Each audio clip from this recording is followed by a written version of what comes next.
പേരിൽ ഇരിക്കട്ടെ ഇന്ത്യക്കും ഒരു റെക്കോർഡ്.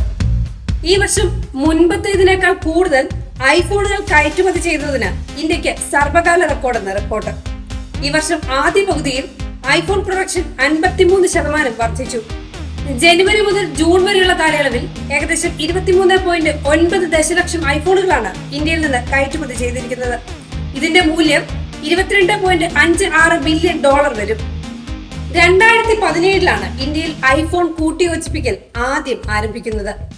ആ കാലത്തൊന്നും ഇന്ത്യ ഐഫോൺ നിർമ്മാണ മേഖലയിൽ ചൈനയ്ക്ക് ഒത്ത എതിരാളിയായി തീരുമെന്ന് കരുതിയിരുന്നില്ല. എന്നാൽ ഇപ്പോൾ അങ്ങനെയാണ്.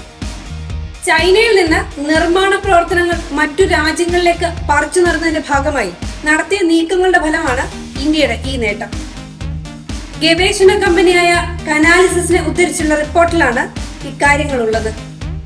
US പ്രസിഡന്റ് ഡൊണാൾഡ് ട്രംപ് 2ാം തവണ അമേരിക്കയിൽ ചുമതലയേൽക്കുകയും ചൈനയിൽ നിന്നുള്ള ഉൽപ്പന്ന ഇറക്കുമതിക്ക് അധിക ചുങ്കം ചുമത്താൻ ആരംഭിക്കുകയും ചെയ്തതാണ് ഇന്ത്യയുടെ നേട്ടത്തിന് പിന്നിൽ. ട്രംപിന്റെ തീരുമാനം വന്നതോടെയാണ് ആപ്പിൾ ഇന്ത്യയിൽ കൂടുതൽ ഐഫോൺ നിർമ്മിച്ചെടുക്കാൻ ആരംഭിച്ചത്. ഏപ്രിൽ 5 പകരച്ചുങ്കം നിലവിൽ വന്നത്.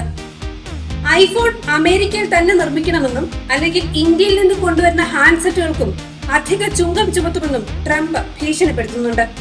ഇത് ആപ്പിൾ അടക്കമുള്ള അമേരിക്കൻ കമ്പനികൾക്ക് ചില്ലറ തലവേദനയല്ല സൃഷ്ടിച്ചിരിക്കുന്നത്.